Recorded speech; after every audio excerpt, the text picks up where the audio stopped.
everybody. Welcome to Off Panel, a weekly interview podcast about all things comics brought to you by Sketch.com. I'm your host, David Harper, and this week's guest is the co-owner of the Eisner-winning comic shop from Chicago, Challengers Comics and Conversation, as well as the co-host of one of my dread podcasting rivals, Contest of Challengers.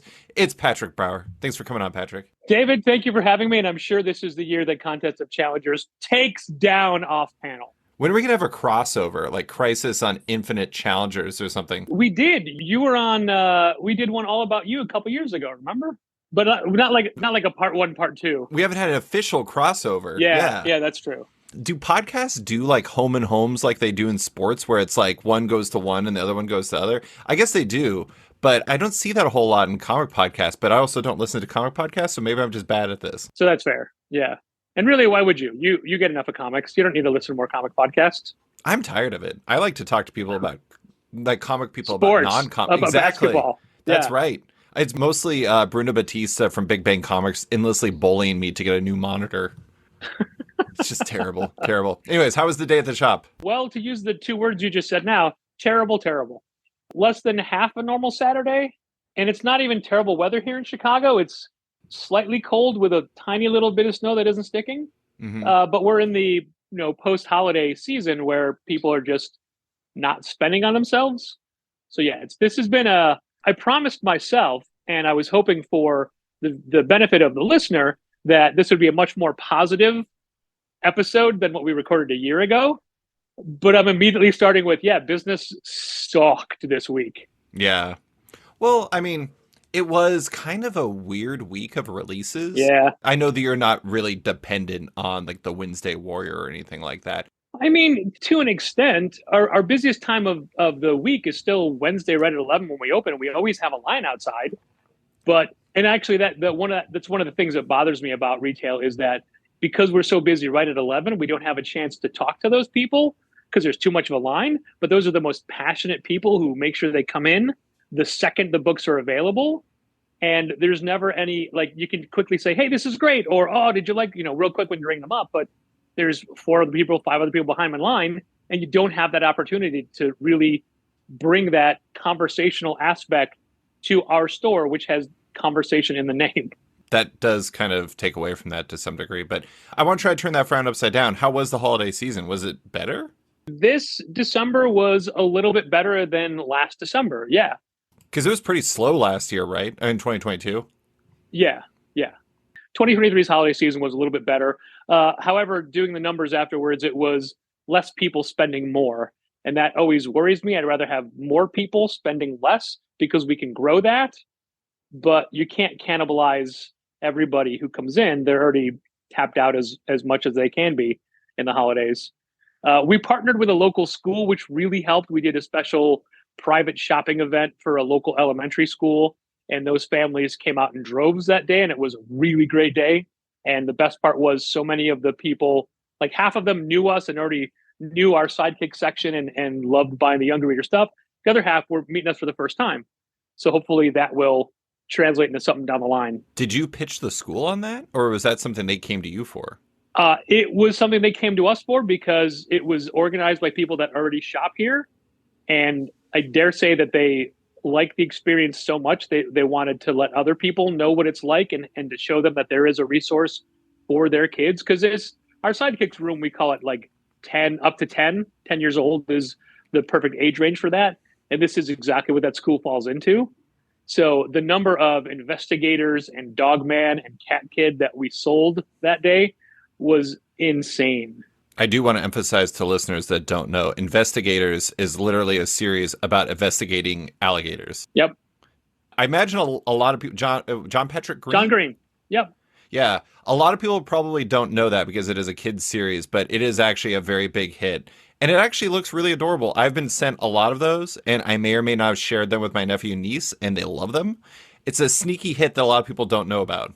We've known John Green for a while, and he was in town to do a major school presentation, but he hit the store while he was in town, and we got word he was going to be coming in, so we stocked up on a ton of stuff for him to sign. But also, while he was here, I challenged him to a draw-off, and we chose Garfield as the subject. So there's a video up on our Instagram of he and I each doing dueling Garfield illustrations. And David, I'm a big enough man to admit that his was slightly better than mine. I was going to say, I mean, you are competing against an actual cartoonist. I have That's no true. idea. I don't know what your art skills are. You might be amazing. You wouldn't know it from this, but I do. My degrees are in illustration and art history. Oh, okay. But I chose the 1978 era of Garfield, which looked very different than he did the modern Garfield. He was very, very kind in his critique of my work. I didn't realize that Jim Davis had like periods. Like, what was the 1978 period like? Garfield had a lot more stray hairs, had a much bigger body and a smaller head, and much bigger cheeks. But over the years, Garfield evolved, and it's my understanding Jim Davis got a lot of assistance over time. So Garfield kept undergoing slight tweaks when somebody else would take over the art. So much bigger eyes nowadays, much smaller eyes, but mainly like a different. And his nose was like a cat's nose, as opposed to now where it's a quick little circle. Oh, okay. Yeah, more cartoon, less like accurate, which is fine. It went through a grooming period for Garfield, but that's right. I did want to bring up one thing before we get into the meat of the podcast, which is really about the year that was for Challengers. I did mention Contest of Challengers. You guys are busy. You're retailers. That's what you do. I know you have a pretty good staff these days, but why is Contest of Challengers something you and Dal, your co-owner, choose to do on top of what is typically, besides the Saturday, a pretty busy dance card in the shop? It is our venting mechanism. It was started as a way for us to give people a reason to have challengers in their life outside of the store, a way to keep us on their mind and in their lives outside of being in the shop. I mean, they're in the shop for a couple of minutes a week, but then you can listen to us for an hour every week as well. But it also became a place where we can just really vent. And for as dark as things get on our podcast, we're not those people in the store. We're much happier and brighter and more enjoyable to be around in the store. But on the podcast is when we're like, hey, here's the numbers, here's how things are. Like, it's more of a reality check, but it's a place where we can vent mainly to each other, but also people get to listen to it. And we made a rule long ago that we're not going to lie on the podcast. We're not going to cover things up. There may be things we choose not to talk about in detail, but we're not like, we'll share the good and the bad. I actually think that is a really good thing, because I imagine it'd be really difficult to quantify this, but I imagine some people that are just interested in getting that kind of unfiltered truth from a shop might order comics from you because they learn about you and then they're like, these guys seem great. I'm going to order some books, maybe. That is exactly the fact. We have several subscribers who we've never met, who've never been in the store. A lot of them are also listeners to Off Panel. So there's a nice little crossover. That's always cool to recognize the names at the end of your episodes. And it's great. And we have good relationship with those people that we've never actually met. Yeah. It's not a comic review podcast. It's not a podcast about, like, we do talk about books we like, especially books that haven't come out that we've gotten to read. Like, we were pitching Pine and Merrimack for a while. Now it just finally came out this week because we got to read it in advance. But it's mainly just what has happened in comics this week and how it affects the decisions we make to run our store. We call it a comics industry business podcast, but it's really not that businessy. Every little bit helps. I mean, to be honest, it's like, that's one of the things I was going to bring up. I mean, we can just talk about it now. Is one of the tricky things about 2024 in comics, and really just like this last year, well, probably a year plus, is with so many comics out there and with social media disintegrating and with, no big comic site really standing out and all these different things, it's really tough to create focal points amongst the week's releases. It's like, how do you decide which of the 90 books is really for you or something like that? And so if there is something like Pine and Merrimack that you really believe in, then that could be a time where you could be like, hey, by the way, this comic is really great and it's coming out. It's kind of like a different version of hand selling. I know you also do your Instagram videos, and that probably helps with that too. It's exactly the same premise for all of that. We put those every Tuesday night. We will talk about the books once they're already on the shelf, because we'll set up the shelf at the end of the day, so it's ready to go first thing Wednesday morning. Then we'll pick a handful of things that we want to talk about as far as being new. And it's a couple of minutes. Sometimes they're too long, but we just want to showcase books that are out.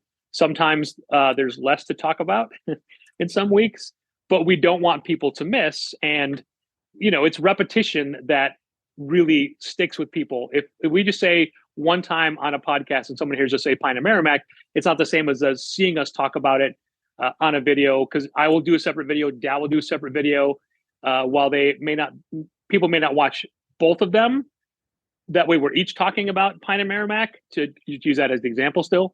Or then if we both talk about it, that gives it a little bit more weight. And then we'll put that on Instagram and on Facebook and sometimes YouTube, sometimes TikTok. But man, that is not a platform for me. But that doesn't mean there's not an audience that we should be reaching there. So if people if they hear us talk about it once, maybe they'll remember to ask for it or to look at it on the shelves. But if they hear us talking about it over and over and over, they'll be like, all right, either A, shut up, we're tired of hearing this, or B, there must be something to this. Well, it's a good thing Kyle's paying you for every time you say Pine and Merrimack. That's right. And each time you say it, I have to give you half of what I get. Ooh, I'm going to keep saying it over and over. Pine and Merrimack, Pine and Merrimack. I got to call this episode Pine and Merrimack. Kyle will be so confused if I do that. All right, let's get into the big talk. I mean, Contest of Challengers listeners might already know, but... Wait, David, I have one thing. I'm sorry. I meant to start this at the very beginning, but I need to officially apologize to everyone who listens to this podcast, because I feel like I've deprived the entire comic reading public of what could have potentially been some excellent books that we haven't gotten to see. And what I mean is, I'm going to quote from a September 26, 2023 article on Sketch.com. And the person talking is Kieran Gillen. And he said, when listening to your last podcast with Patrick Brower, I just tore up my plans I had for my post-Marvel work. I was thinking of just landing hard and doing 4 books simultaneously in a line, an imprint, a hammer blow of new stuff, a big brassy move, Gillen said. Now that's fun, and it still appeals to some degree, but hearing Patrick talk about it, what it was like on the ground, I knew that would just auto-cannibalize. After Patrick's talk, I decided to focus one book, all my efforts in making it as good as we can, and then reaching people to tell them about it, and hope that both the narrative about the book and inside the book is compelling enough to bring people along. So, I'm sorry that I made Kieran Gillen not do other books. I do want to say, I think he's going to do them. He's just not going to do them all at the same time. Okay. Well, then I feel a little bit better. I think the idea is that he realized that flooding the market with some pure Kieran Gillen goodness 4 times at the same time, doing that imprint, might be too much. But now he's like kind of pacing himself and the market. When I read that, I said out loud, what did you do? Did you know you had such power? No, and I shouldn't. That incentivizes you to say really nice things about the year for challengers. So how was 2023 for challengers, especially compared to 2022 and 2019 if you got it? I know you got sheets, but I figured I'd throw that in there. Yeah, boy, it's real interesting when you do the numbers, because the first thing you always look at is, did we make more money in this year than the year before? And the answer is no, we lost a lot of money comparatively. It was only, and you know what? The funniest thing is, I showed you before we were recording all of my notes. That sheet is still at home. Yeah, the one with all the totals. We were down, I like to say, tens of thousands of dollars. But I say it that way because it sounds real dramatic, and that could be up to $99,000. No, it's not. We were down a little over 20 grand from the year before. Do you have a sense of what it is from a percentage standpoint? Yeah, and then people can do the math backwards. It's 4.1%. Okay. Which sounds like nothing, but that's just the money we took in. The money we spent. And we basically you can categorize money from challengers in 2 categories. 1, things we buy to sell. 2, everything else to keep the store running. So it's product versus operations. Rent, staffing, everything else. Yeah, everything. Insurance, packaging materials, shipping supplies, all this stuff. Everything from every staple you have to buy to every Post-it note, unemployment insurance, everything else that it's involved. And you would want the product number to be way high up on a scale and the operations to be way lower. But over the years, those numbers have been getting a lot closer to level. And this is the year where we managed to spend $70,000 more in operational expenses than we did on product. That's crazy. And it's horrifying.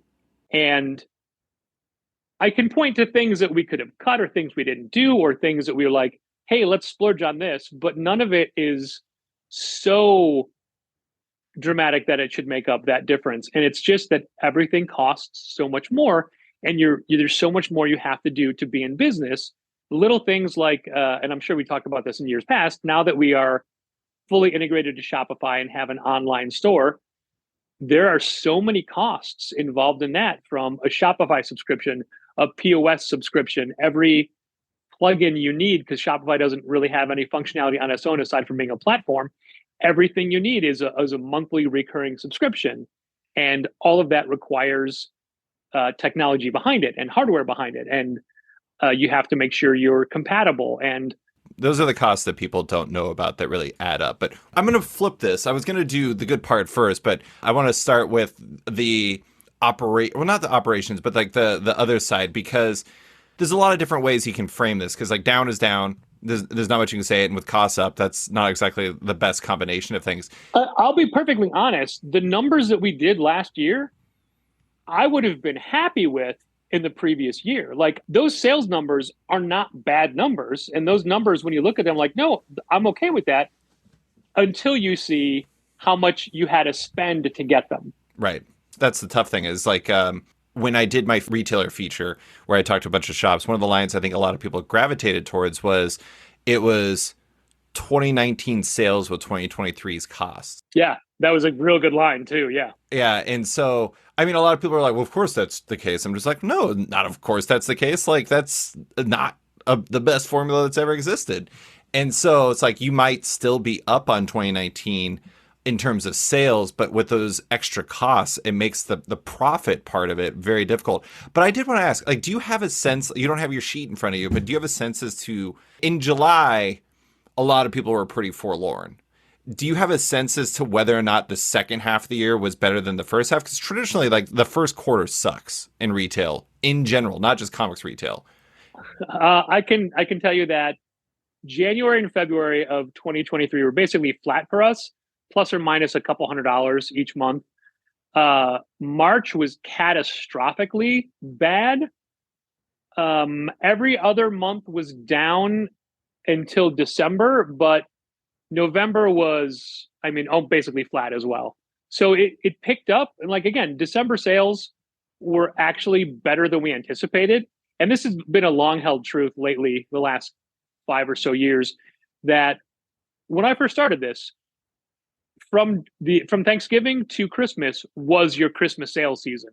Now it's just the last 7 days before Christmas. One of the weird things is I don't know how much you do shopping in stores these days. A lot of people don't. But one of the funny things is like, I try to shop as local as humanly possible.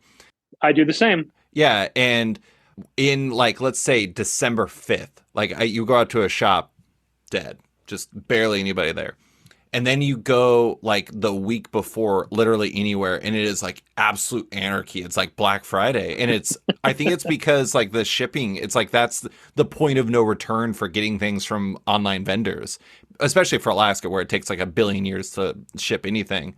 And it is really fascinating to see that, because it seems like the entire holiday season for like local stores, it has been compressed into this much shorter period than usual.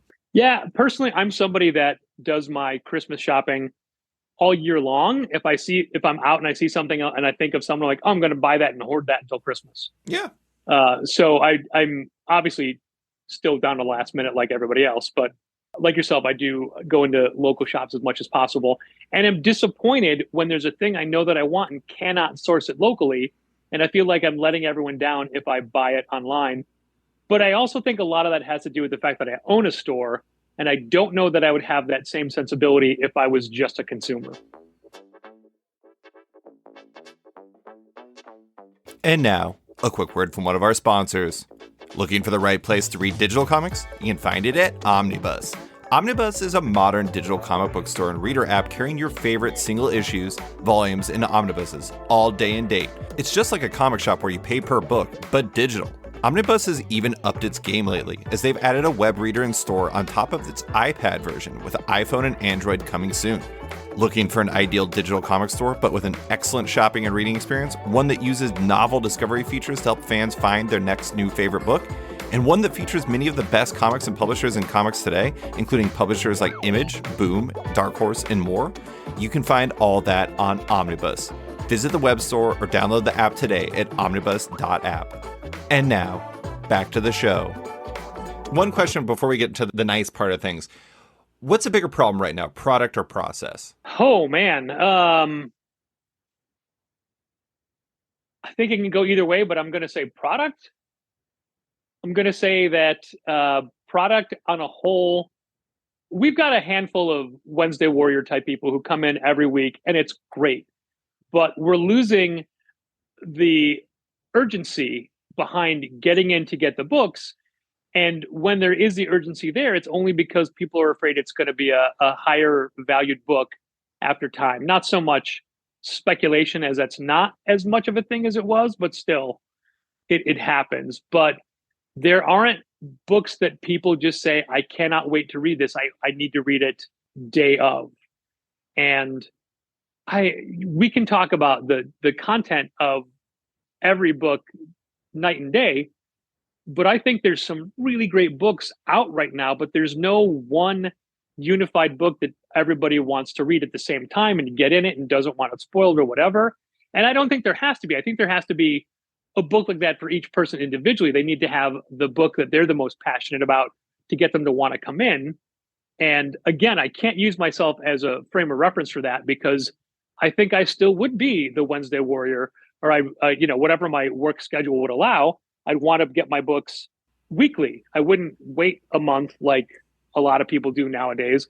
But I think as an industry, we're losing the urgency, and we're not cultivating that in the new readers, because the new readers are, the sidekicks readers, the kids who are used to waiting 6 months in between Dogman volumes or what have you. So they don't feel like they have to come in. And when they do come in, they stock up, and it's great.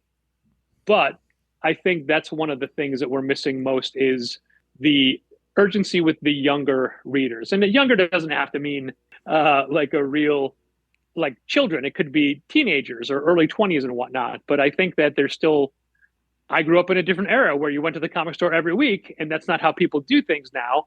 And if people don't come in every week, then they're not spending every week, and then we're not earning every week, because as you know, most comic shops operate on a week-to-week budget. And without the weekly money coming in, things get dicey. I think you're right. One of the things that is a really big struggle right now is, so I don't know if you know this about me, Patrick, but I read a lot of comics. Somebody told me that once, but I didn't believe them. I read a lot. I think it was Bruno. Bruno mentioned that you read some comics. I'm like, no. We don't talk about comics. Me you don't, so. We don't talk about comics. Yeah. But the thing is I read a lot of comics, and I would say objectively, comics are considerably better now than they were 10 or 15 years ago. And incredibly so compared to like when I was a kid. Like, I loved comics when I was 12, but looking back on it, I was just like, holy shit, like a lot of this is really bad. And I mean, that was 1996, which was the darkest time in the history of Marvel Comics, in my opinion. And 6 years into my retail career. Well, the interesting thing, if in my opinion, about all of this is I think it's objectively better. But if you ask me for one comic that I was terribly excited to go in and read, no matter what, like I had to be there, the last time that probably happened was House of X and Powers of 10, and that was 2019. Yeah. That's not to say I'm not excited about reading, World Tree or Pine and Merrimack, but like there's a lot of comics that I'm very happy and excited to read, but not to the point where it's like it's a destination. It's not like, I don't even like this comic, but the Rebirth special that DC did, I went there right at noon to Bosco's Comics, my shop in Anchorage, Alaska. I went right at noon. I went and I sat on a bench just so I could read it before I went back to work. And that makes sense, because that book behind it was the entire future of the DC universe. And how could you not need to get that immediately? Right. That's the thing, though, is it's not just like a Marvel and DC thing. It's like there's a lot of comics throughout the years, like Ex Machina number 50, the final issue. I went and sat on the same bench, Patrick. It's a double bencher for me. I went and sat on that bench and I read that because I was so pumped about it. And like any comic can do that, but lately I haven't had that push. And I kind of feel like I don't even know if it's the comics themselves as much as it is the mechanisms behind it to build that excitement. But it's something that does feel like it's missing. And it's something that's kind of missing for every level of comics, every level of direct market, I guess. Yeah. And I get it. And I think that it's, and everything we're talking about, you can take and put into any other industry, any facet of retail. We're talking about comics, but we could be talking about literally any other. We could be talking about sneakers, probably fancy tennis shoes. You could be talking about TV shows. Think about how many TV shows exactly. there are. And it's like, everyone's like, oh, you got to watch this. I'm like, really? Because like 75 people told me to watch 75 other shows. And there's just so many. I'm just like, I'm just not going to watch any of them, Patrick. Yeah, that's fair. I'm not going to ask you the question that I asked you last year, which was a complete fail, which was what were the big winners for you? But what's moving? Obviously, you have to be selling something. Are there any winners for you, whether it's specific single issue comics, trades, graphic novels, creators? Trades are, as a whole, trades are selling remarkably better than single issues. I remember when we would talk about this in times past, it'd be an even split or single issues were better. Trades are doing better for us. But what really works for us lately is the books that we can get behind and get people into ahead of time. And it's always as a result of getting and I talk about this all the time, getting a PDF ahead of time. But a book like Ribbon Queen from AWA, that wasn't on my radar, but I read the first one. I'm like, this is really good. And it's been consistently good. And we could tell people AWA is great at getting us stuff before we order, not like, here's a PDF, you have to order it tomorrow. But books that we can champion. And for years, I felt like we lost that ability. And we have to a degree, like, how well the Six Gun was a big book for challengers because it started when we started and we got behind it and it sold great for us. Now the definition of a hit is considerably smaller, but when you can take a book that doesn't have any pre-orders and then you can get those pre-orders up to like 30 copies, that is a hit nowadays. And Pine and Merrimack is going to be one of those books. When the first issue came out, we had 5 people down for it. Well, 5 down for the A cover, 1 person down for the B cover. So 6 people altogether. But that's going to translate. That's going to keep going. But it's only 4 issues. And we have to do this over and over and over, getting people into the next new thing, the next big thing. And there were books, you're fond of asking what I'm looking forward to in the new year. And I'm fond of saying things that haven't been announced yet. And if you would have told me, like at the start of last year, I couldn't have told you that The Great British Bump Off was coming out and how great it would do for us. Or Hard Eyes from Vault, which is a book that we really like. It was gorgeous. We liked it a lot. Gospel, Will Morris's Image book that he did start to finish, like it's entirely him. We got behind it and it worked. Or Alex Pacnadel's All Against All. Those were things that I didn't know that they existed. And those are books that we, Indigo Children, there's another one. Yes, I am looking at them as I walk around the store. But like for every time you say like, hey, Chip Zdarsky has public domain, we've read it up in Substack, we love it. And people are like, yeah, okay. And it does okay. But what does the best are the books that we just champion to keep going on and on about. Do you read Local Man? Local Man is great. I think everyone should read Local Man, especially if you're an Image kid from the 90s. But so what's working is the fact that there are passion projects from a lot of indie creators. Those are the books we can sell. Big 2-wise, obviously there's way too many Batman books, but Batman Gargoyle of Gotham is a huge hit that's doing great for us. Other Batman things, not so much. I think That's Birds Raphael of Prey Grandpa? is... Yes. Yeah. Yeah, the book is gorgeous. The premise, if someone just tells you the premise, it sounds like a Batman story you've heard before, but the execution is what pays off on it. Birds of Prey, I think, has usurped Nightwing as far as being my favorite DC book. And that's a book that we're selling really well on. conversely, people have been waiting for Jed MacKay on the Avengers, and they were getting a little burned out on all the multiversal stuff that Jason Aaron was doing. So now that Avengers has been going, they're into their second story arc, we're starting to lose a lot of people again. And it's difficult to get to keep maintaining hit after hit with such smaller books that don't have a huge lifespan. And it's disappointing when we as an industry keep saying we want longer arcs, we want ongoing books, we want numbers that get higher and higher, but then the readers fall off of them.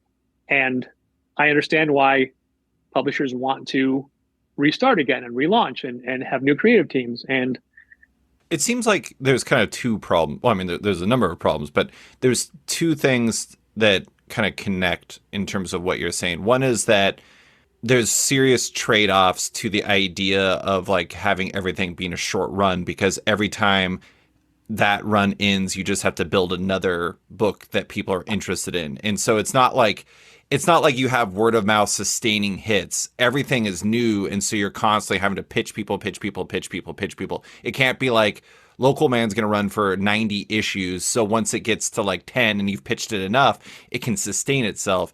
Now it's like you're having to constantly like, okay, that one's done, time to build another one. That one's done, time to build another one. And then the other thing it seems is a lot of the books you're talking about aren't giant hits. It seems like what you're talking about is like hits enough. Like you're raising floors more than you're raising ceilings. Yes, that's exactly what it is. And it's a matter of if you sell, would you rather fight one horse-sized duck or 10 duck-sized horses? 10 duck-sized horses. It's like, see, so that's the thing. I would rather sell the way it's working. Well, I'm not fighting comic books, Patrick. I'm fighting duck-sized horses. Aren't you, though? Aren't we all fighting comics to some regard? Like, comics have to fight each other to survive. That's true. Kinda. Yeah. Yeah. I mean, but the funny thing about that, like you saying that, is that part of the reason why everybody always wants the next Saga or wants the next Walking Dead, the next like big hit, is that those big hits have an area of effect where it brings people in, and then next thing you know, maybe you're buying like 3 or 4 other books, and then it's like the rising tide that lifts all ships. Like if Marvel had another House of X and Powers of 10, then all of a sudden you're going to have like this surge of interest, and it's going to have an area of effect that's very positive. But I don't know. I mean, that is one of the tricky things about all of this is all this stuff just seems so connected. That's one of the things that's tough, where it's so easy for people to point out one thing as their thing as that's causing all these problems, but it's not one thing. It's like death by 1,000 paper cuts. It's a million things. It's so many little things. Death by 1,000 duck-sized horses. I'm definitely calling this episode duck-sized horses. Perfect. It's happening. Well, okay. So the other thing it seems like it's working for you is like something like that the private shopping event with like the school and everything like that. Have you looked into trying to, instead of like waiting for those things coming to you, have you been like trying to do outreach now that you had success with something like that? Yeah, it's a little bit difficult because we had these relationships to begin with, and it was just a natural fit, and they were a lot more casual with how it was going to be presented. So we would have to be a lot more formal and official with anything we would write up or approach to. And there are more schools around us of a higher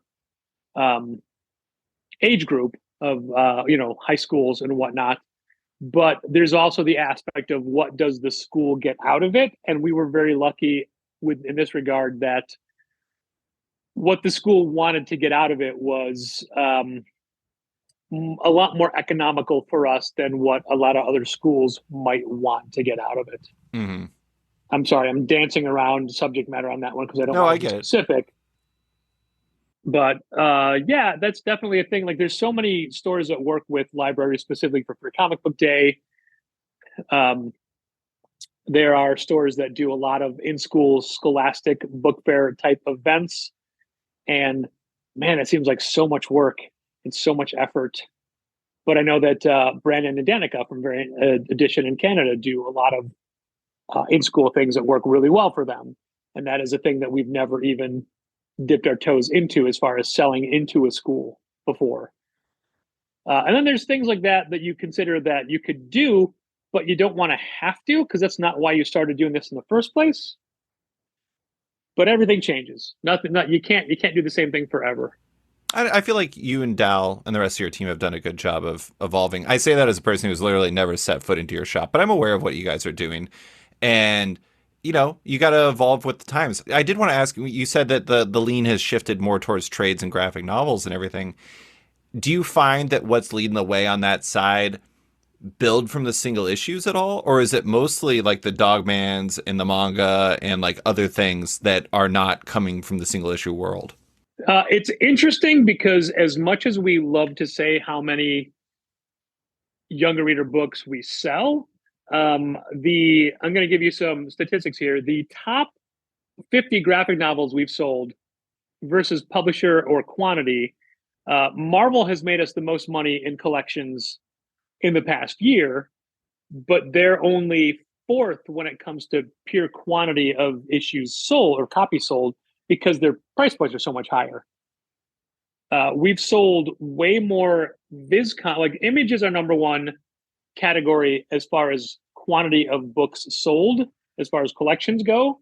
It goes Image, Viz, DC, Marvel, Dark Horse, Boom, et cetera, et cetera. But dollar amount, it's Marvel, Image, DC, and then Viz. So while manga sales are great for us because they're so cheap, they don't equate to top of the charts in dollar amount, more in quantity moved. Conversely, we had somebody in today who is a regular, he's a subscriber, but he's shifted all to trades because it's easier because he doesn't have to worry about where he is in reading the single issues. He knows if he gets a book, he's got a whole story, and it's easier to look on a shelf and see, oh, I need volume 5, than to be like, did I not get what issue, or did I not read issue 6 of Kaya? Can I move forward? Like you look at the books and more so than looking at the singles. And we have so many people that say, I just want to switch trades, but that they're not going to remember the trades they want to buy when those books come out. Yeah. I have an entire section in my column, The Poll, about like the trade waiting books I do. And as much as I aspire to live up to that list, I don't always live up to that list. But at the same time, I also see what the person's saying. I read a comic last night, a comic I really like, Newburn number 13. It's a great series. Yeah. Chip Zdarsky and Jacob Phillips are doing an amazing job on that. I read the beginning of that issue, and I honestly I had to Google what happened in Newburn 12 because I honestly didn't remember if I missed something based off of the first scene. Turns out I remembered it perfectly. It was just connecting funkily in my head. But sometimes that's why trades make sense. It's just trying to build that route between a person who says they're going to wait for trade versus are they actually going to do that? I don't know how to do that, but one other thing I want to ask about I don't even know if this is the positive side, but have you seen more of a shift towards online, or is it still mostly in store? So it's a fun question to answer because we have seen a definite shift to online, but mainly from our actual customers. In that regard, what I mean is people will say, hey, can you send me an invoice so I can buy everything ahead of time and just come pick it up, which is not a thing we offer regularly. But that gets counted as an online sale because it's run up and paid for through the website versus on site. So we do have a lot of subscribers who use the send me an invoice functionality as opposed to buying the books in the store. They're still coming to the store to pick them up, and you've talked about that a lot before about how people can come in and just grab their books. And that's not the case. People will come in and still browse around. It's people that don't come in as often as they want to, or they're afraid we're going to get angry that they haven't been in and put their books back, which we do, but we give people a lot of leniency.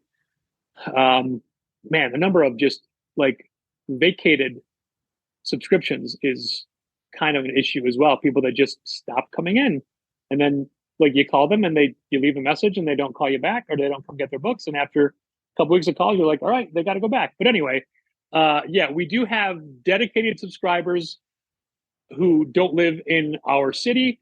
We have our new release books go up on the site every Thursday morning. We like to give one full day to in-store sales only. We don't want people that actually come to the store after work on a Wednesday. to have missed out on a book because they all got bought by people online. So we hold them a day. They don't go online until Thursday morning, but we have people from around the country who will place their orders Thursday morning for the new who are not subscribers, who are just buying books from us weekly, which is great. And yeah, every once in a while you'll be like, oh, somebody found an individual Love and Rockets volume we have, and they live in Vermont and they ordered that. Okay. I don't know how they found us. I'm so glad they did. Yeah, I mean, it's a book you were waiting to sell. You just didn't know it because you probably hadn't even considered its existence in a while. Exactly. Somebody today, and here's the downside, somebody bought a special edition Crow Trade, and I can't find it. I was like, it's not where it's supposed to be. It's nowhere else in the store. So we had to be like, hey, I have to refund you. This book isn't here. So either it was an error in invoicing, an error in quantity adjustment, or it got stolen. Yeah. I've seen your videos. I know that you have that problem because you have to go and police them. Like you need a weird reality show about Patrick Brower, comic police. I used to want to catch people and call the police and make a spectacle out of it. Now I just want the books back and get out of my store. Yeah. That's all. You're very good at it, though. I mean, watching the videos, I've seen a couple of them on Instagram. I'm like, dang, look at those skills, Patrick. So impressive. We have security cameras all around the store, and I am watching you. So you're not being clever when you duck behind this rack. You think no one can see you. That's why there's a camera pointed right there.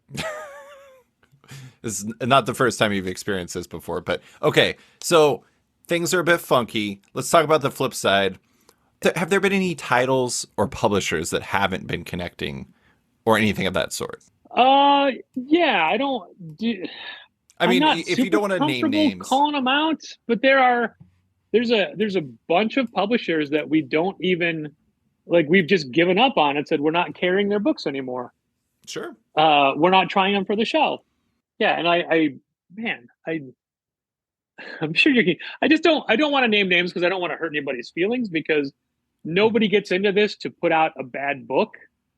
But there are definitely publishers that we skip. Well, and that's one of the things that's been growing amongst retailers I've talked to is there's just so much product and there's so many publishers that unless it's somebody that's specifically asking for it in their poll, a lot of them you just can't order because you're just probably not going to move them. But I mean, is there anything that's surprising, I guess, in that regard? Like, was there something that you were like, I'm really expecting, I don't know, Birds of Prey to hit and it just didn't? I suspect that's not the case based off the fact you already mentioned it as a positive. But I mean, Birds of Prey as an example is obviously a favorable one for us. But I'm always surprised by how little pre-orders we have for books. And as far as any company that I say we don't carry, that can change in a heartbeat. If we have more than 3 people who ask for a book from a publisher that we were just not going to carry, then we're like, all right, if there's 3 people that went out of their way to find it on the website on Managed Comics and to pre-order it, we're going to get more for the shelf because more people will be interested. But it's always disheartening when there's books like a Pine and Merrimack where you're like, hey, this book is going to be great. We rave about it, and we have 6 people down for it. That's not a huge number, especially since Kyle Starks has hit so well for us and how we've been talking up. Now, when we physically put it in their hands and say, look through this, look at this art, you're going to love the story, that changes it. But we take as much advice from customers as we want them to take from us. And that's in the form of pre-orders. And when people pre-order a book, that'll make us change our minds on it, or that'll make us up in order on things. We get burned the most on new books from Marvel and DC. We've learned, like way back in the day, any new Image book would be like, oh, that's a standing order of 50 for a number 1. Now there's no given that we're going to carry your book, even if it's from Image. There are Image books we didn't order any of. If we don't have pre-orders for it, and we don't have, like, neither of us have said, yeah, we're excited for this book, we'll skip it. Yeah. And there've been there've been a handful of books we never ordered and no one ever asked for. Conversely, there have been 1 or 2 that we didn't order and people did ask for. So we're like, all right, maybe we missed on that one. Transformers. So wait, they're robots, but they're in disguise? I don't like being tricked like that. Yeah, they wear trench coats. It's hard to tell. That, that would be a much like, different version of that comic. like the old Ben Grimm outfit with the fedora and the trench coat. And Exactly. Optimus Prime. I want to go to the tailor that's making trench coats for Optimus Prime. Starscream would be the worst customer to work with if you're a tailor. It's like, I need this trench coat. And you're just like, ah! I'm like, calm down. Man, but think of Starscream. how gaudy it would be. He'd have the worst, best taste. Can you imagine if Daniel Warren Oh. Johnson pitched Hasbro on them all wearing trench coats because they were in disguise? I'm guessing that would not have been received very well, but We don't know that he didn't. that's true. That's true. For frame of reference, though, I probably asked you this before, but what was the ceiling? Let's say like 2015, like when something was a big hit.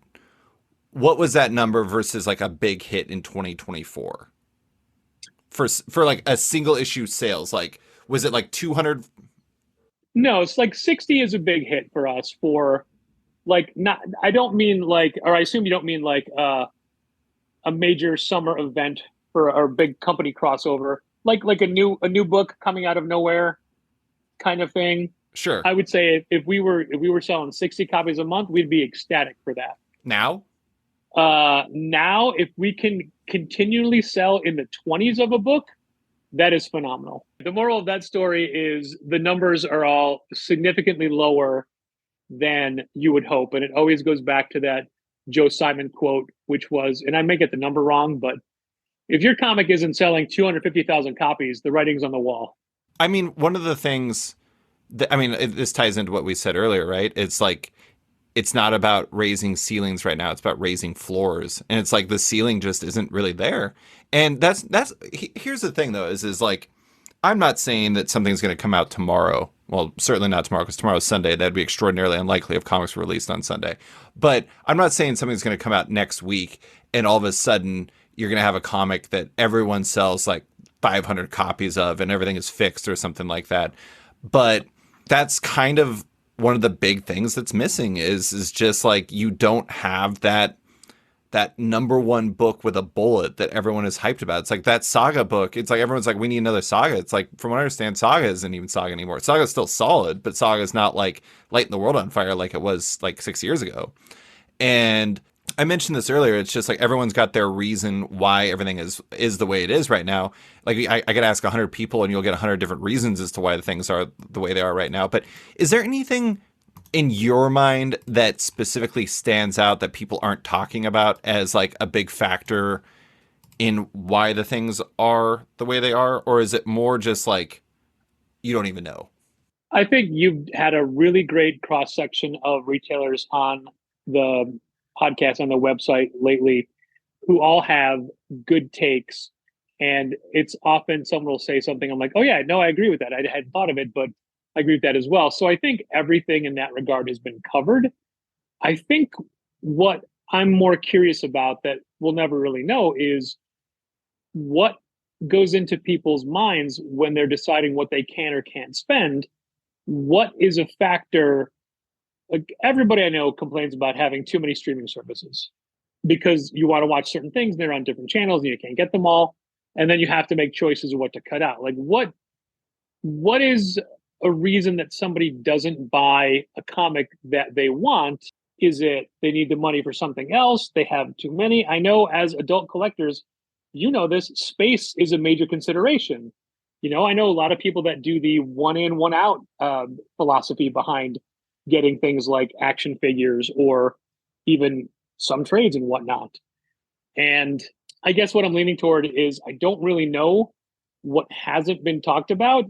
It's just that there's so many individual pieces that when you add them up, they seem catastrophic to try to overcome. What about when you talk to customers? I mean, it seems like the conversation part is down anyways, but yeah. Do you have a sense as to how they're feeling about everything these days? Or is it mostly just they're kind of about stuff? Well, see, that's just it. The people that come in regularly are still excited for what they get. And we always do our best to project the appearance of excitement in books as well. And because we do generally love the comics we're doing, and just because we may not have any marketable skills outside of comic book retail and would have to fall into abject poverty without the store, doesn't mean that we're lying to people when we have our, in fact, genuine love for the books that we're selling. I guess it's the people that don't buy anymore or aren't buying books. Like you want to say like, hey, if I'm gonna recommend this, man, I can't even like, okay. I think Masterpiece, the new Brian Michael Bendis and Alex Maley book, is real good, and it's a return to form for them. And if you loved Bendis's stuff 15 years ago, you'll love this book. I know a lot of his more recent stuff hasn't been selling real well, but like if I say, hey, check out Masterpiece, it's great, and they say, no, thanks, like why not? Does the subject matter not interest you? Do you not want to spend the $4? Do you not like the creators, or you want to be more frugal with your money? I don't know. Have you asked? No, I've never said why not when someone says I don't want a book. Do you want me to just stand there with a trench coat and just ask people? I do, with a fedora as well, making Starscream noises. Yeah. Buy it! Buy it! Why aren't you buying Masterpiece? Ah! Well, I don't know why he keeps going like, ah. I literally pulled the phone away when I did that so it wouldn't be too loud for you, forgetting that the microphone is at my ears. Oh, that's okay. So, yeah, it wasn't too loud. Yeah, I mean, so here's a really good example. Masterpiece is a funny choice you made there, because I was in my shop, I don't even remember, a few weeks ago, whenever Masterpiece came out, that's for sure. And I was walking around on like, looking at the stands, because here's the thing. I will come in, I'll say, what's up to all the people working in front. One of them will give me my poll, and then I'll walk around and see if there's anything interesting that I may have missed. Because I do still make impulse purchases. I mean, that's how I started reading Kaiju Max, and Kaiju Max is one of my favorite comics that's ever been made. And sure, I came across. How great is it finally having that third hardcover? Oh my god! I don't have it yet. Oh, oops. Well, thanks. First two are right up there because they don't fit on normal bookshelves. But Masterpiece, I was walking, and it was there. And here's the thing, Patrick.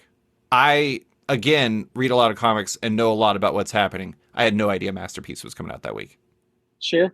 But did you know what it was? I did know what it was. Yeah. Also, that Peach... I mean, shockingly, I'm making a hot take here. And that Peach Momoko cover was awesome. And it made me really want to get it. And it's just kind of funny, though, that, like, it's hard to build excitement if you don't even know a comic is coming from Brian Michael Bendis and Alex Maleev. Like, how if you're making... no slander to them, but like if you're making a Scout book or a Source Point book, how are you supposed to be known when Brian Michael Bendis is having a tough time doing that, Oh, for real. And that's the same thing we try to combat all the time. But it's also rare nowadays that I think about it, where somebody like a regular comes in and just comes up and says, hey, what am I missing? What's good? We got a couple of people that are always looking for recommendations, and I love it. But they're more like every couple of months kind of people. But yeah, you don't really see a lot of the Wednesday people being like, hey, what do I need? And going back to our videos, we do get a lot of I'd say a lot. We do get a handful of people saying, oh, can you make sure I get a copy of whatever book we're talking about? And like, yeah, sure. But at the same time, since everything we do subscription wise is in the hands of the customer, it's incumbent upon them to go into their list and say, okay, now that I bought Local Man and liked it, I need to add it. Or whenever it's a number one and we say, hey, you really need to read Pine and Merrimack number one. And if they read it and like it, they have to remember to go ask for number two. And the biggest example of this was Beneath the Trees Where Nobody Sees. Virtually no one was down for it. We got to read a PDF, loved it, raved about it, hand sold it. Everybody bought number one and loved it. And then everybody forgot. And then when two came out, they're like, oh, I forgot. Can you add this for me? Well, And you had like 3 copies? Then they all get taken up by people that forgot to add it, and they could have added enough time to let us know. And it's a whole different ballgame, because people should be able to walk in and buy what they want off the shelf. Yeah. And it's unfortunately unrealistic for that to be the case for every title that's out. And even, this is so dumb, but there is a new Hallmark Doctor Who TARDIS came out this Christmas season. I presume that's an ornament? Actually, no, it's a freestanding electronic thing that spins on its own. And it's not Christmassy at all, but it came out for Christmas. And now all these Hallmark stores are doing these crazy half-off sales. And I didn't even know that it was a thing until Gina Challenger told me yesterday. So look it up. I'm like, oh, you can't buy it online. You have to go in to a Hallmark store and get it. And luckily, the Hallmark website tells you who has it, but it's nobody near me. Mm-hmm. It's all stores in farther away places. I'm like, oh, all right, well, do I drive or do I have enough TARDISes at home? Can one really ever have too many TARDISes? All you need is one, David. You can go anywhere and anytime. Even the Doctor has two now, man. Yeah, that's true. That's true. So, I mean, I'm going to be out in the suburbs tomorrow. Will I go to a store? Who knows? Don't go get one of those Stanley cups, the pink ones. You're gonna catch a beating if you do. Don't do it. Do you know about this? I'm not gonna do it. I'm not gonna do it. Yeah, I do. Yeah, okay. I saw. I didn't know about it until yesterday. You can't hang with that, even if you use your Starscream voice.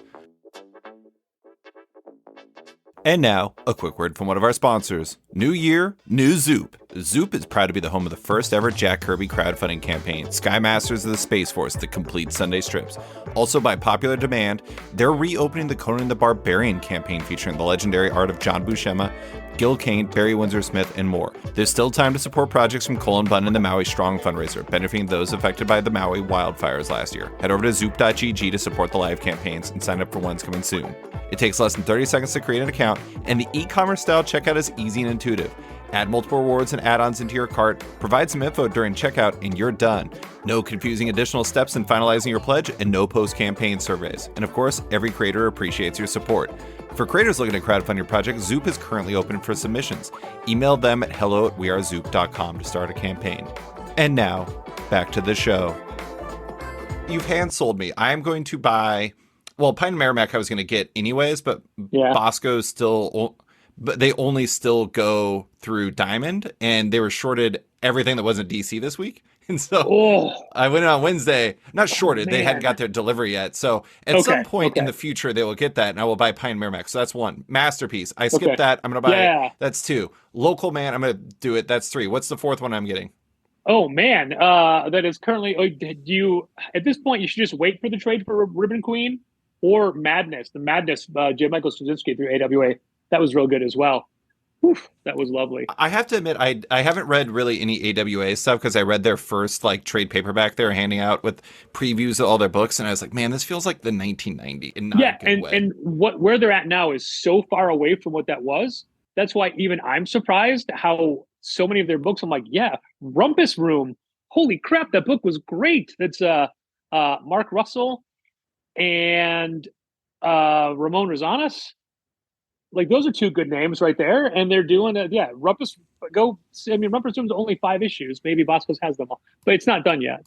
Okay, maybe they have that. All right, I will look out for these general AWA books in those 3, and I will buy them because you sold them. And if I don't like them, I will silently curse your name from Alaska. That's all I'll do. Anybody who tells me that, oh, I love everything you recommend, I'm like, well, there's got to be something you don't like, because if there isn't, I can't gauge other future recommendations for you. You can't just buy everything I say. There's got to be something we disagree on. I need to know what the line is for you.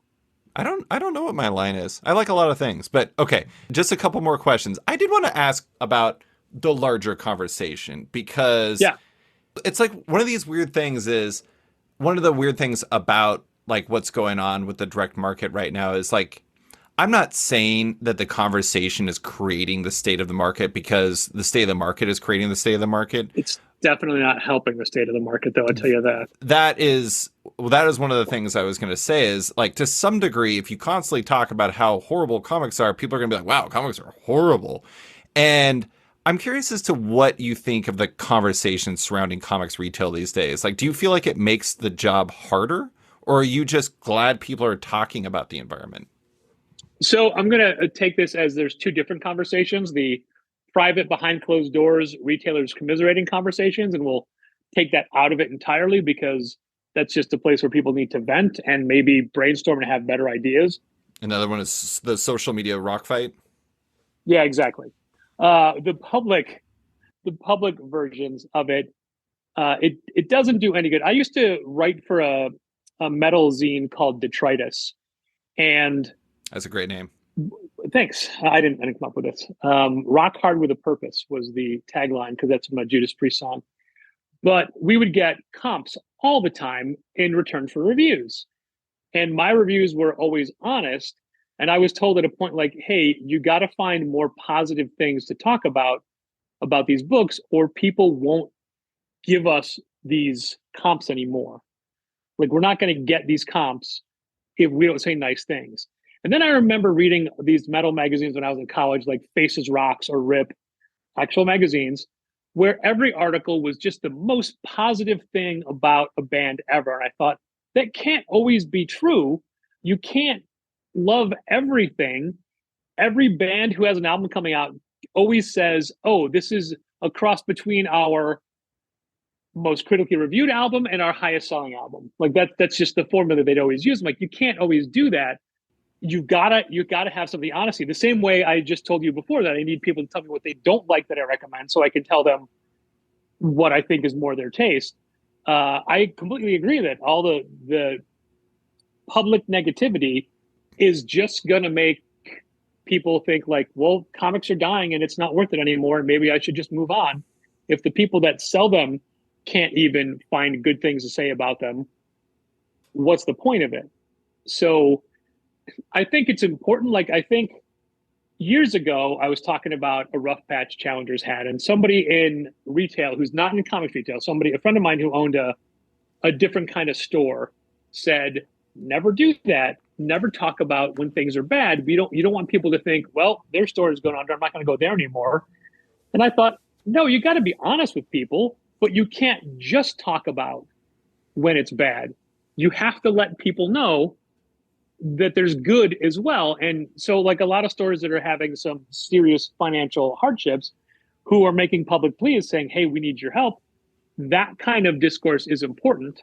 And I think that it does help illustrate the state of the market, but it can't all be negative. It can't, I was going to say negativity, which is when I pulled up, and that's why the negative came out negative.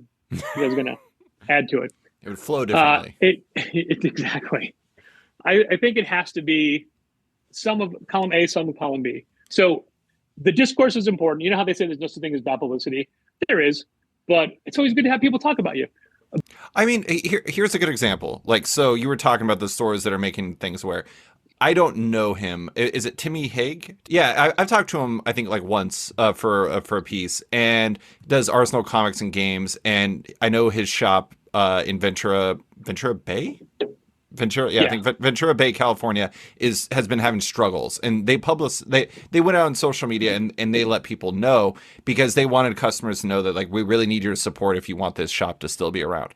And the thing is like, Timmy, near as I can tell, is almost uniformly an extreme advocate for comics and is always very positive about this always stuff. Very positive, always a outgoing guy, has real fun commercials. Yeah, and so like you have all these things, but then when you have that positive or that negative, not negative statement, that's statement of reality, it makes people realize it because the contrast.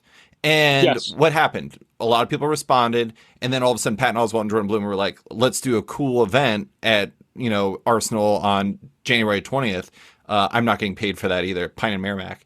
But the I lost count at 53, by the way. So okay, there we go. You need to do the full count at when you edit this, and let me know. But I mean, that's the thing, though, is like when it's all negative, it's not inspiring people to act accordingly.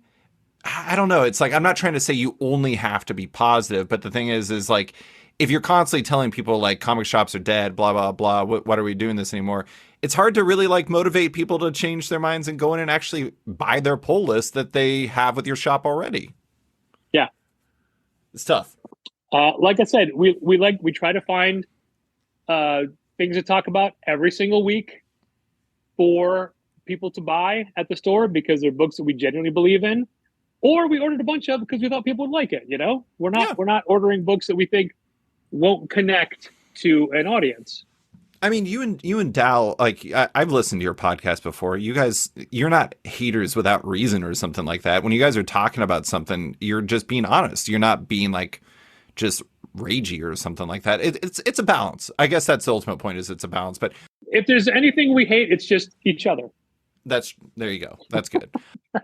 Wait. And no, I was going to say, and Oppenheimer, but I actually never knew what you found out or how you felt about Oppenheimer when I called you as you and Dal were driving to. Oh, that's right. We were on our way to see Oppenheimer. Yes, we were talking to you about something. Yes. Yeah. I liked it and Dal loved it. Okay, there we go. Okay, I mean, it's hard to hate Oppenheimer unless you really hate long movies or Christopher Nolan or I don't know, The Killian Murphy's Scarecrow. face. Yeah, Yeah. exactly. The Scarecrow. If you're anti-Scarecrow, you're like, I'm out. All right, so I'm going to finish with the question that I always ask that you've already kind of answered, but I'm going to remix it just a little bit. Before I ask it, I'm going to say that highlights of this year, that things I never knew were happening at this point last year, was we got a joint signing with Tilly Walden and Jeff Lemire Yeah, at the same time. and Daniel Warren Johnson came to it. Yeah, Daniel Warren Johnson came to that signing. Yeah, what a great photo of him and Tilly. Yeah. One of the best things was trying to explain to Tilly Walden who Spider Gwen was, because there's no frame of reference for Gwen Stacy, so it made it that much harder. Oh, like she didn't know who Gwen Stacy was as a character. Correct. Has she not seen Into the Spider-Verse? I don't. Probably not. Oh, I guess. Yeah, sure. I don't remember that. And then a few weeks later, I got to. Oh man, I'm totally blanking on her name.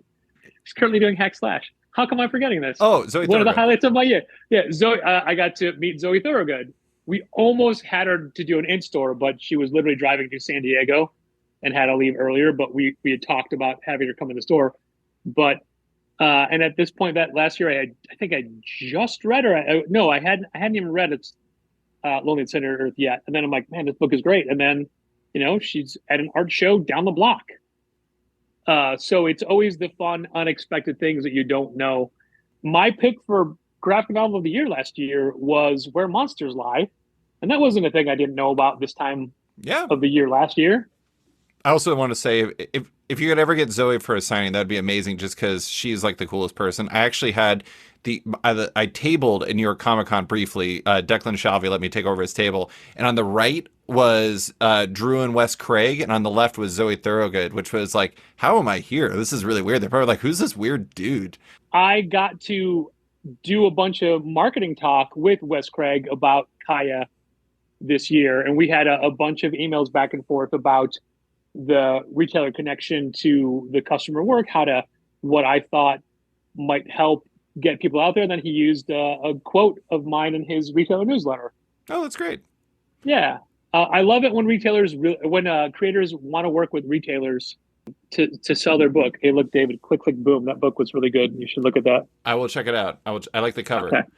I normally ask you what has you excited. I'm not going to ask you that. What I'm going to ask you is there anything that has you hopeful as you head into 2024? Because I'm incredibly hopeful for this year. I'm sorry, I cut you off for you. No, you're answering it. Go, feel it. I'm incredibly hopeful for the state of comics, because again, you do what you do and we do what we do because we love comics, and there are so many things that comics can do that no other medium can, and I love just being blown away by books. And man, I wish I had something in front of me that was a perfect example to be like, look, you can only do this in a comic. And did you read All Against All? To us, it was like... No, I haven't actually read that one yet. It's such a unique take on a subject matter I had never thought about before. And especially Casper's art really made it anything like... As a movie, this would just be a movie. But as a comic book, it's an event. So I'm so excited for... Andrew McLean doing his own all ages Stylagon. I got that. Yeah. That's great. Things like that. Like the way that there's so many passionate creators who are still pushing the medium and telling stories, and publishers like Silver Sprocket who are being like, yeah, let's do as many different things as we possibly can. And, everything that you recommended from Shortbox are all things that people never really got a chance to experience, but you raved about them and you love them. So the potential to always be excited by what new is coming out is still there. And let's face it, comics are a gift, and every year they just keep giving. The problem is we care so much, we want to give that gift to everyone on a weekly basis and have them thank us by paying. Do you want to know why I'm hopeful for comics in 2024, Patrick? Yes, please. And I apologize for not asking. people like you. You guys are great. Aw. Challenges is great. I always appreciate you taking the time, but that is all I have for you. Thank you so much for coming on to talk about 2023 in comics and 2024. Pine and Merrimack, and also Pine and Merrimack. I really appreciate you taking the time. What about Merrimack and Pine? I don't even know what that is. Yeah, it sounds wrong. It just sounds wrong on my tongue.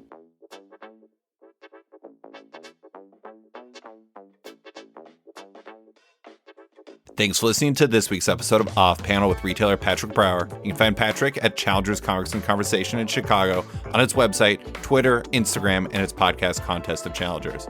Love Off Panel and want to support it? Subscribe to the podcast on Apple Podcasts today and give the show a rating or review while you're at it, but 5 stars only. You can also support the show by backing it on Patreon. Find the show at patreon.com/offpanel. And when you back it on there, you get early access to each week's podcast as well as weekly content and more. Want even more? Subscribe to my subscription comic site Sketch at sketch.com for long-form articles, interviews, and the rest of the site's content. You can find Off Panel and Sketched on social media by following on Twitter and Instagram at @sketchcomic or following me at @slicefriedgold. Big thanks to all my existing patrons, including Faith Aaron Hicks, Yeah Comics, Ben Rowe, Jonathan Breen, Charlie Stickney, Tom Drennan, Jeremy Thomas Burke, Jared Schwab, Scott Dunn, Chip Mosher, Alan Ellsworth, Seth Pomeroy, James McEwen, Andrew Lehman, Christina Merkler, Scott Place, Darcy Van Polgees, Travis Schmeiser, Tom Evans, Natalie Mockery, Reed Beeman, Kelly Sudaconic, Max Wood, Jeremy Lambert, Brian Holt, Chris Dore, Nir Levy, Dennis Hoffman, Jason Hussa, Kieran Gillen, Jonathan Kent Uratam, Henry Johnson, Django Boren, James Tyne IV, Chris Langford, Jason Wood, Tom Peachy, Ben Domstead, Rom V, Nick Walker, Patrick Hoyle, Isaac Oren, Scott Carpenter, Rhett Norb Studios Comics, Capes and Tights Podcast, Klaus Vandeven, Brian, Submit Industries, Jack Mulqueen, Carl Kerschel, Robert Masella, Elza Chartier, Luke Nakashoji, Dr. Luke, Scott Hazelwood, Canadian by Proxy, Bradley Rader, Carl Troy, Brandon DePills, Patrick Brower, Declan Shalvey, Dan Guarino, Adam Freeman, Ben Wild, Brian Klein Q, Nick Bennett, Birdcage Comics Cafe, Susanna Pola, Reed Hinkley Barnes, Mario Tiamping, Andrew Carita, Stephen Holt, Philip Myra, Chris Pacello, Torrin Grunbeck, Fuzz Bubbles, Christopher Todd, Transmitter Down, Waltz Comics and Books, Akil Wilson, Alex Demetriopoulos, Terry Dodson, Wesley Gift, Sean Kirkham, Julio Anta, Brett A. Schmidt, Jason Goodmanson, Paul Reinwan, Vita Ayala, Akil, Philip Seavey, Al Ewing, Ryan Alcock, David Kelly, Nick Polito, Matthew Groom, Jason Nassi, Adam Bogart, Matthew Taylor, Nick Patera, Jacob Sorelli, Ford Gilmore, David Baraldi, Nick Hall, Bjorn Basin, John Hendricks, Steve Anderson, Ian Maxwell, Cliff Chang, Colin McMahon, Scott McGovern, Nathan Fairbairn, Adam Highfield, Fiona Staples, Mark Abnett, Michael Shirley, Tom Barnett, Jim Demonakos, Norbert, Nick Lowe, James Kaplan, and Mission Comics and Art in San Francisco. You guys are all the best. A quick thanks to Wolfpack for letting me use their song Outro as the show's opening theme, and to Upright T-Rex Music, who wrote and performed Off Panel's outro and ad music just for the show. Check out their music on Spotify because it's completely delightful. Thanks for listening, and tune in next week for another episode.